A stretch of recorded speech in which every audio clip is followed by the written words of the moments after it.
How to cancel order in Grabfood. Hi guys, welcome to our channel. Let's begin. In this video, I will guide you on how you can cancel order in Grabfood. For this, launch open the Grab app on your device. If you don't have this application, head over to Play Store or App Store to download and install this. Make sure to sign into your account.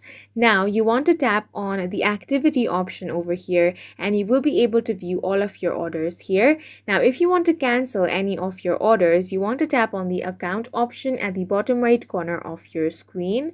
Now, from here, you want to scroll down and find the option of support. Tap on this. Now, it will bring you to Help Center. Here, tap on this option and search for cancel order.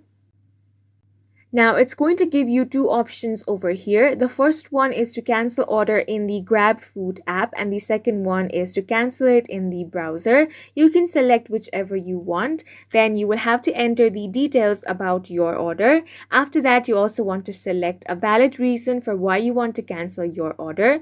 Now, finish the on-screen prompts, and with this, you will be able to cancel your order in Grabfood.